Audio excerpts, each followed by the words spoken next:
Fitzroy's scoldings. The butler scrambled even to find footmen willing to subject themselves to Lady Fitzroy's inevitable tirades. The most recent hire had lasted only a week. No one, though, received more harangues than Celia. "It's my destiny."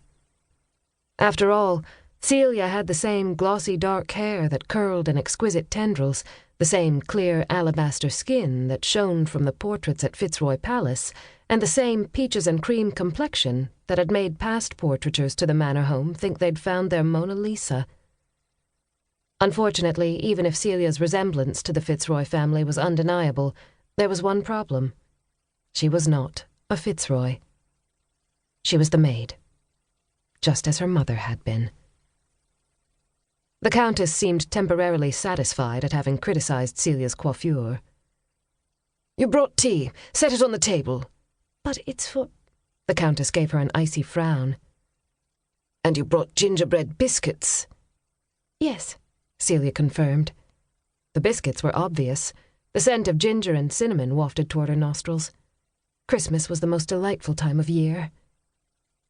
"Do you want to let out all my dresses?" Lady Fitzroy asked.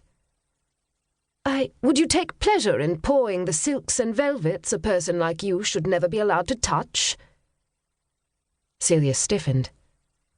"Of course not, my lady." "Because I assure you, I would make any unseemly pleasure you might experience at the expansion of my waistline not worthwhile."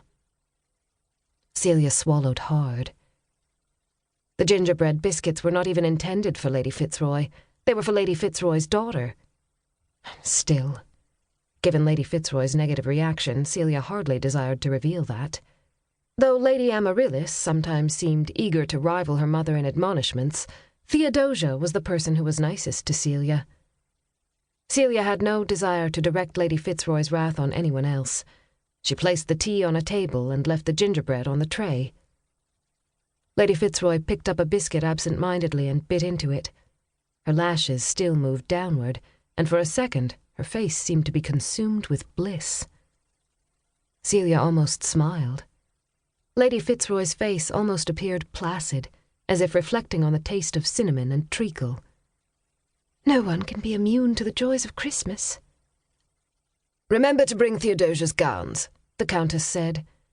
"They are each more valuable than the income you'll ever make in your life." "They are already packed, as are yours." Theodosia and Lady Fitzroy were bound for Yorkshire. Though Celia should be thankful for having fewer dresses to press, she would miss Theodosia. "Humph!" Lady Fitzroy bit into the gingerbread. Celia took the countess's silence as a sign to leave. She curtsied and hastened from the room. Celia hurried down the steps and made tea. The kitchen bustled with activity. "Did Lady Theodosia read the article yet?" Polly asked. Celia shrugged. "Lady Fitzroy called me into her room, but I don't think she had." "Good," the cook said. "Disgraceful pamphlet. You should never have been reading it, Polly. It doesn't belong to you." "It was so tempting," Polly said. "And one does want to know which colours are in fashion." "Green and red," Cook said sternly. "It's Christmas."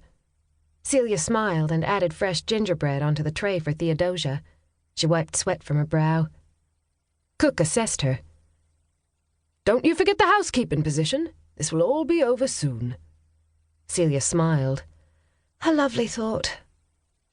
Lady Fitzroy would never agree to give her a reference, but the housekeeper would retire soon and had offered to train Celia to take on some of her duties. She pushed open the wooden door that led from the kitchen and hurried up the rickety stairs, expertly avoiding the loose step. Lady Fitzroy might value sumptuous surroundings, but that desire did not extend to the most meagre maintenance of the servants' divisions. Celia ducked her head to avoid a beam and then opened the door to the main quarters. She then rushed up the stairs, hastened along the corridor, and entered the room. Theodosia reclined on a chaise lounge, clutching a fan in an elegant manner, even though the drop in the temperature scarcely demanded a need for one. Her lace gown was elegant against the tufted upholstery, and letters, likely from the Vicomte, were strewn over her lap. Theodosia had returned to England speaking of a Frenchman with such enthusiasm that her uncle apparently had been driven to depart the Côte d'Azur early.